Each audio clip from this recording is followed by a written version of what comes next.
The woke Karen CEO of Cracker Barrel has to go. At least that's what major investment firms are now saying.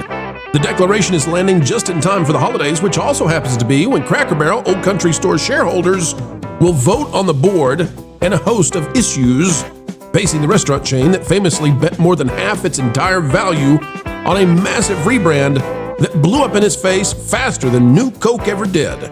So today, let's dive into whether or not the joke of a CEO gets to stay or has to go.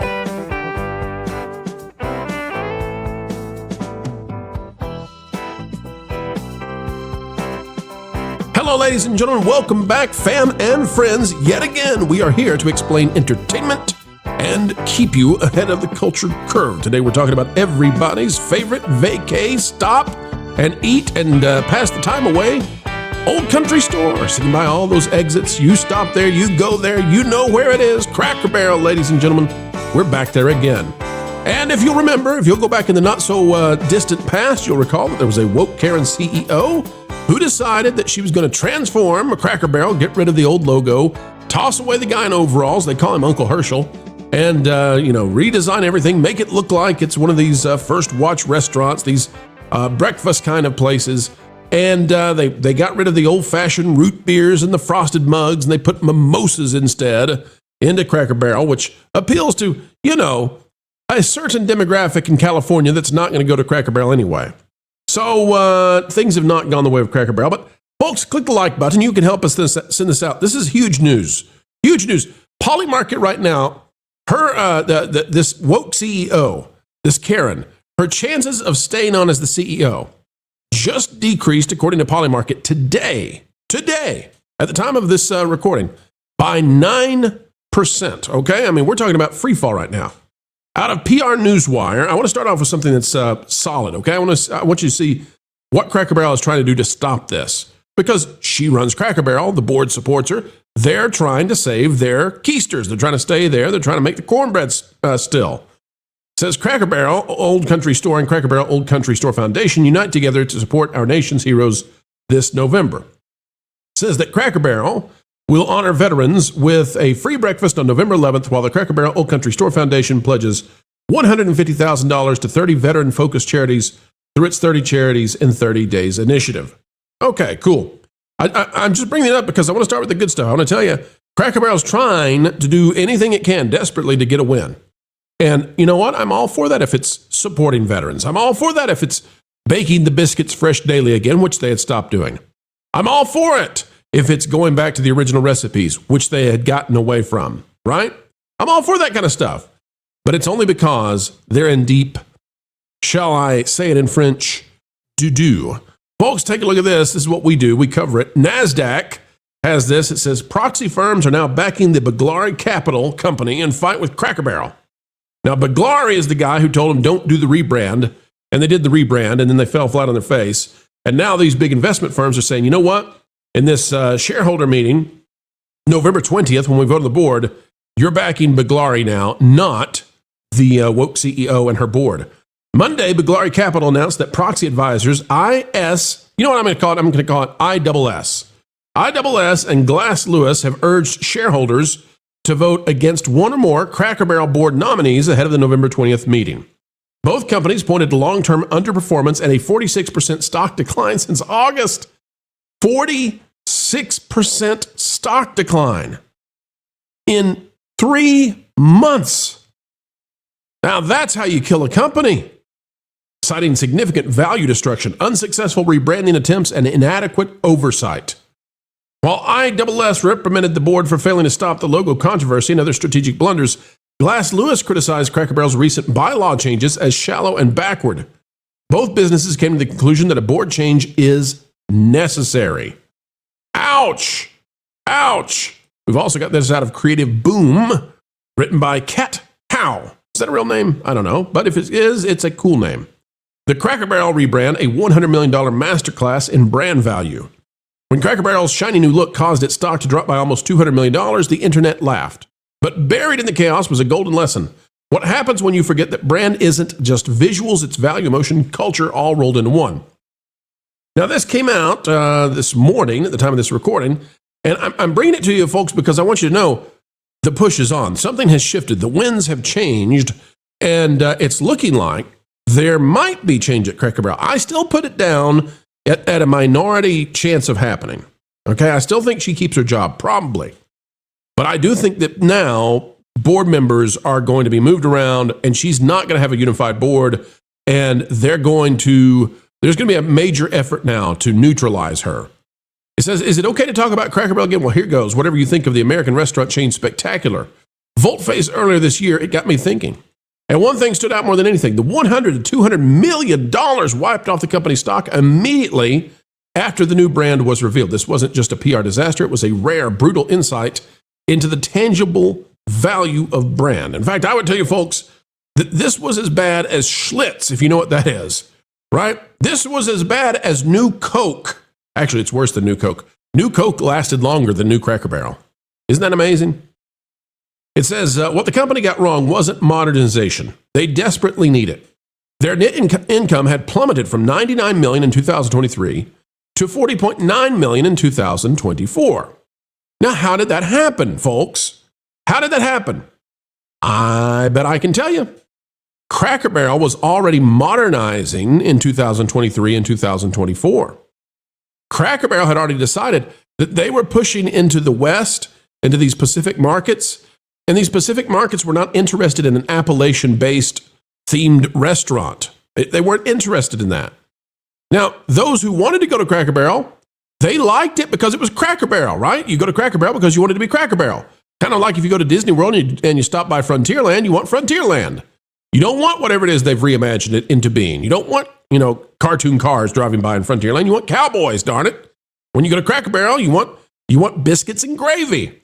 You want mashed potatoes. You want beans and greens. And you want those little peg games that call you an ignoramus. But they decided if they were going to be successful in the Pacific, if they're going to be successful moving into Oregon and Washington State, then they had to get out of being dated. They had to modernize. And the way they were going to modernize was to get rid of the values and the cores of Cracker Barrel, and that's what they did. And they didn't do it regionally. They didn't say, oh, well, we're just going to change over there. Because the Karen CEO and her board, Julia, by the way, is her real name, not Karen. Apologies to all of our wonderful, beautiful Karens out there listening. Julia decided that it wasn't enough to rebrand regionally and work your way into that area. They had to rebrand everywhere. So these geniuses decided that all the Cracker Barrels in South Carolina and Alabama and Texas and Oklahoma, all the Cracker Barrels all across the nation, Nebraska, Iowa, all the Cracker Barrels, they had to also start doing the things that would get them into the Pacific Northwest and into California. And that meant you had to bring in the mimosas, right? Because how else are you going to get the wine moms of California to come to Cracker Barrel unless you're serving mimosas?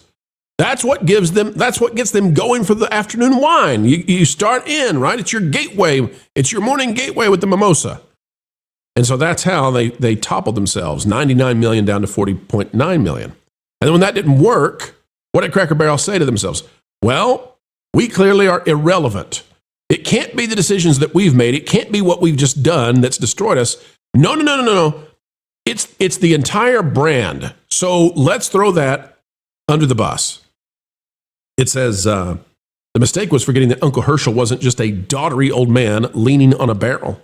He was decades of accumulated meaning, memory, and cultural shorthand. He was equity.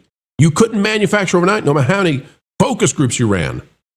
By the way, did you all know that the same focus group that did the Cracker Barrel thing is the same focus group that did Bud Light? Did you know that? Isn't that amazing? When they airbrushed him away, the market immediately priced in that loss. $100 million immediately gone. That's your brand value quantified. But here's where it gets more complex. That $100 million drop wasn't just about destroying brand equity in the traditional sense.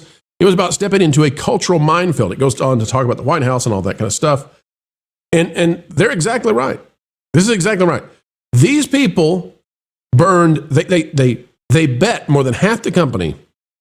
And as a result, they burned more than $100 million in a company that is worth, well, it was worth at the time they did this, about $1.2 billion, maybe $1.4 billion. So when you lose $100 million just wiped off the books in a day, in a single day, 1/14 of your company gone in a single day. And in 3 months, well, you already saw it, almost 50%, almost 50% 8% of the stock value. That's why this proxy vote coming up, what is it, November 20th? Is that what it said? Hang on, folks. Let me see if I've got that. What is the date? November 20th. That's right. November 20th is when Cracker Barrel will have their shareholders finish the vote. Interesting, right? People are already talking about this. I mean, this really is something that's going to go down in the history of bad mistakes. Is it at the level of Sears deciding that they would not be the next online retailer and thus destroying Sears? It's not that bad. Is it as bad as Blockbuster saying, you know what, that whole Netflix thing, we're not gonna compete with that. Well, physical DVDs and Blu-rays are here to stay forever. That's the way going forward. Is it as bad as that? No. But those also required the leadership to completely misunderstand the upcoming paradigm shift. Right? It's like Kodak not getting that. Hey, digital is going to be the future of cameras. You better get into it. Cracker Barrel is a mistake of its own making. It really is New Coke. It really is Schlitz. It really is Jaguar. And I'm going to read this to you in just a second, but I want to go to the Jaguar issue first because, we've kind of just let that just pass by and we've forgotten how bad this is. Okay? The goal right now for the Cracker Barrel CEO is not only to keep her job. The board wants to do that too because they want to keep their jobs at Cracker Barrel, right? There's some money in the grits. But they want to miss becoming the next Jaguar. From Car Scoops, Stephen Rivers. Do you all remember Jaguar putting out those crazy looking, melted lipstick looking cars? It says Jaguar's massive 97% sales collapse is actually very misleading. Okay? This is what Cracker Barrel is trying not to be. Now, Stephen Rivers is going to do a defense of Jaguar, and we won't go deep into this because it's not a Jaguar video, but I had to stop by to show you that even when they lose, as badly as you can lose, there will be defenders. If one day, Bob Iger and Josh D'Amaro and everybody over there at Disney, if they manage to sink the Magic Kingdom and it's defeated by Epic Universe and Dollywood and all of that, if they ever manage it, there will be defenders out there because there are those, and they are plentiful, who will never recognize a mistake. They will never admit if they fail. They will never acknowledge when something doesn't go the correct way or the right way. Never, ever, ever will they do so. Look at how it's played out with Jaguar. Jaguar sales, it says, dropped over 97% in Europe after production was halted. Despite the sharp decline, the outcome was planned as part of the company's rebrand. Insights from Jaguar's latest investor day provide cautious reasons for optimism. It's not just your imagination. If you've stopped by a Jaguar dealership recently, you probably have noticed that the lot is looking unusually bare. In fact, most local Jaguar dealers have fewer than 10 new cars available for sale, and some don't have any at all. The slowdown has contributed to a dramatic 97.5% drop in Jaguar sales across Europe. At first glance, that figure seems catastrophic, and it's already fueled headlines pointing to a collapse linked to Jaguar's high-stakes rebrand, aka Ultra Woke, and its pivot toward electric vehicles. But those interpretations miss a crucial piece of context. Jaguar intentionally stopped producing cars at the end of 2024, a move that stretched into early 2025 in some regions as part of a planned transition to becoming an EV-only brand. Folks, they had to stop making the cars because nobody was buying them. They switched to EV only, and they still haven't managed it. Where are they? Where are all these EV Jaguar cars? It's November of 2025. Still not selling them. Still not. Jaguar's done. It's over. They went so woke. And Cracker Barrel was woke light, right? They had to get rid of the guy in the overalls. Got to get rid of that. Got to get rid of authentic American history. Jaguar went so woke, they couldn't sell cars. And they said, oh, we always planned to become an EV-only company and stop sales and production completely until we do that. Yeah, I'm sure they planned to have a transition that looks like a flat line. I'm sure that was planned all the time. And they did it because they were so robust and so healthy. Just so robust. That's the Cracker Barrel problem. They don't want to become Jaguar. But if they do, I promise you, there are dumb defenders. There's a dumb every day who will come in and put the narrative out there, and somebody will read it, and somebody will believe it and say, oh, it was always planned to crash the sales down to nothing, stop all production, and transition to something that it'll come sometime. Because it's just, we were so darn successful. It'll be, Cracker Barrel, they're trying to avoid it. Says, this is from entrepreneur.com by Ben Walker. What every entrepreneur can learn from Cracker Barrel's rebranding mistakes. Are you considering a rebrand? Are you? Folks, are you? Here's what you need to keep in mind before you change anything about your company.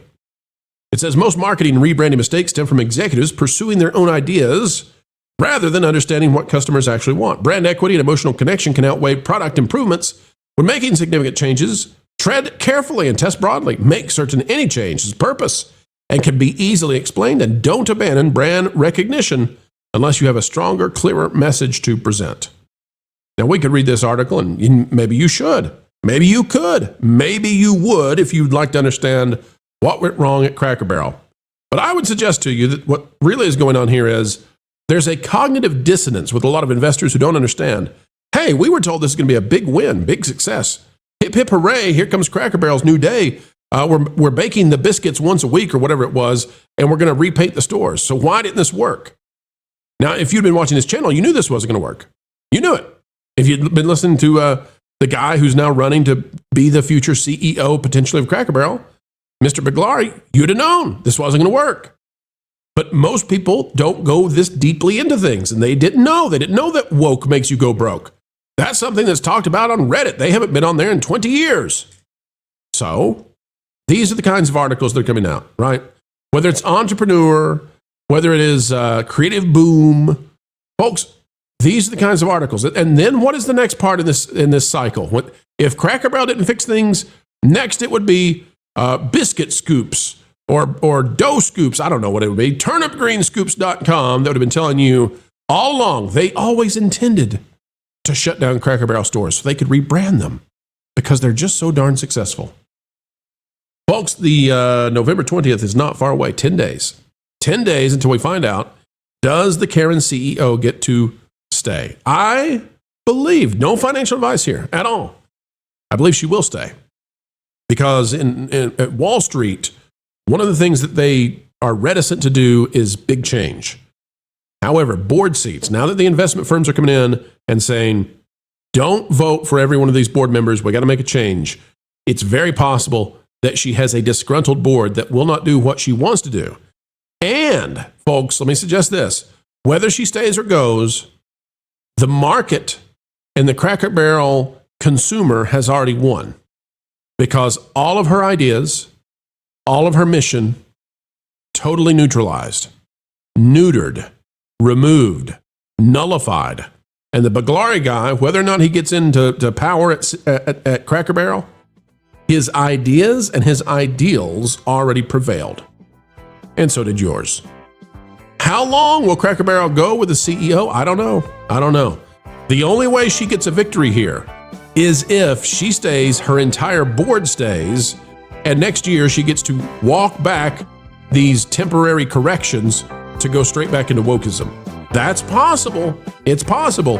But, and again, no financial advice, but I've heard through the grapevine, through the land of Cracker Barrel, that if that were to happen, well, you know where it would go. Down, down, down. All right, ladies and gentlemen, don't wear a frown, wear a smile. Folks, it's been a good while spending time with you. Thank you for being here. Click the like button, share, subscribe, click it. Stick it to the algorithms. It is the notification bell. Drop a comment down below. Let us know your thoughts. And until the next time that we get to spend time with you, keep learning, keep growing, and as always, keep having fun. Hey, Floral, guess what? You put a fork in Pro's microwave again. No, that was yesterday. I don't know that what. Oh, I've decided to give up on torturing Jonas. What? Why? In the same way the cat sleeps like 20 hours a day, that was like your purpose. I know, but I've decided there's bigger fish to fry. Okay. Like Lorne. I mean, think about it. Everybody loves him. He's a fan favorite, and frankly, he has almost no weaknesses I can find.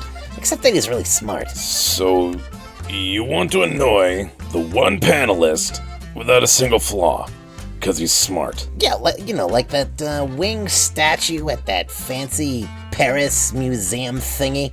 I want to break the one thing that everyone loves most. So, kind of like the opposite of Rachel Zegler. Yeah, exactly. And you know, I get to see her all the time at family reunions anyway. You get to see Rachel Zegler? Yeah.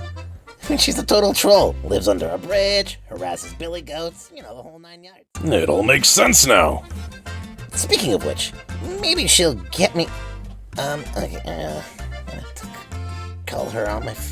I'm gonna call her and see if she'll be in the next Indiana Jones. She should be the next Indiana Jones. That'll totally destroy Lord. He loves Indiana Jones. Oh, that's cruel.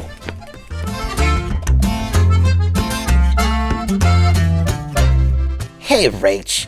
I've got a cool idea for you that involves a whip and snakes. I love that description. It's perfect. I know, right? Weird, as we always say.